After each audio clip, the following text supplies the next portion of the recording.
Sahabat kreatif, jumpa lagi dengan saya Pak Budi dalam inspirasi pagi kita kali ini.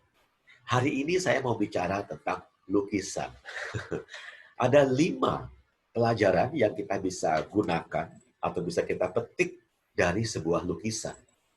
Apakah kamu penggemar lukisan? Lukisan ada banyak modelnya ya, atau banyak jenisnya ya. Ada yang abstrak, ada yang natural, ada yang wajah manusia, dan lain sebagainya. Saya terus terang nggak begitu paham tentang lukisan. Tapi ada 5 pelajaran yang bisa kita petik. Yang pertama, lukisan itu akan lebih bermanfaat kalau dipajangkan, supaya orang lain bisa menikmatinya. Apa artinya? Sama dengan pengetahuan kita. Kalau kita banyak belajar, kita banyak membaca buku, alangkah baiknya bila pengetahuan itu dibagikan, supaya orang lain bisa menikmatinya. Ketika kita membagikan pengetahuan itu akan menjadi lebih tertanam dengan mendalam dalam pikiran kita. Jadi lukisan yang tidak dipajang nggak ada manfaatnya kan?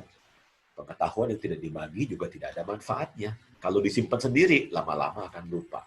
Yang pertama. Yang kedua, untuk bisa menikmati sebuah lukisan, jarak sangat menentukan. Kalau kita berdirinya terlalu dekat, kita tidak bisa menikmati lukisan secara sepenuhnya kan. Tapi kalau kita terlalu jauh berdiri di belakang, itu pun agak susah menikmati. Jadi harus pas gitu di tengah. Nah, ini adalah sebuah analogi yang tepat sekali untuk menggambarkan masalah atau problem. Kalau kita terlalu dekat dengan masalah itu, karena kita terlibat secara emosi, secara pikiran, kita bagian dari masalah itu, kita kan seolah-olah berdirinya tuh paling dekat banget kan sama lukisan itu, sehingga kita tidak bisa melihatnya dengan kacamata yang lebih objektif.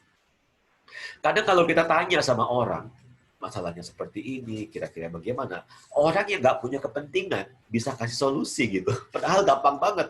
Kenapa? Karena orang-orang tertentu bisa melihat masalah itu dari jarak tertentu, dari jarak yang lebih proporsional. Ya, jadi pastikan kita mengambil jarak pada waktu kita berada dalam masalah. Yang ketiga, lukisan mengajarkan kita untuk lebih memaklumi, lebih menerima selera orang. Bahasa Inggris mengatakan beauty is in the eyes of the beholder. Kecantikan atau keindahan itu ada di mata orang yang melihatnya. Ada orang-orang tertentu yang tidak menyukai jenis lukisan tertentu, abstrak misalnya. Kayak lukisan The Red Box ya, kotak berwarna merah yang cuma merah tok, tapi bisa dijual sampai miliaran rupiah gitu. Apa bagusnya gitu?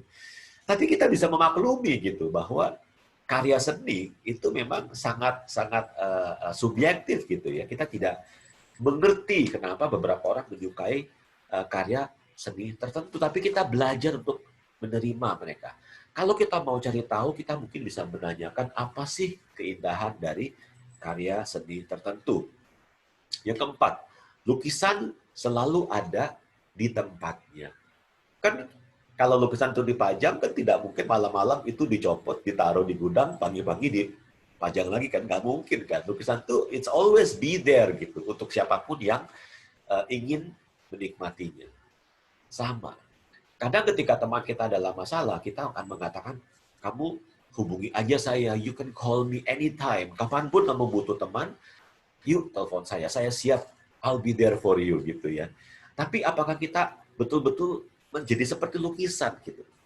Kita benar-benar benar-benar serius dengan apa yang kita katakan kepada teman kita itu, atau kita hanya sekedar basa-basi?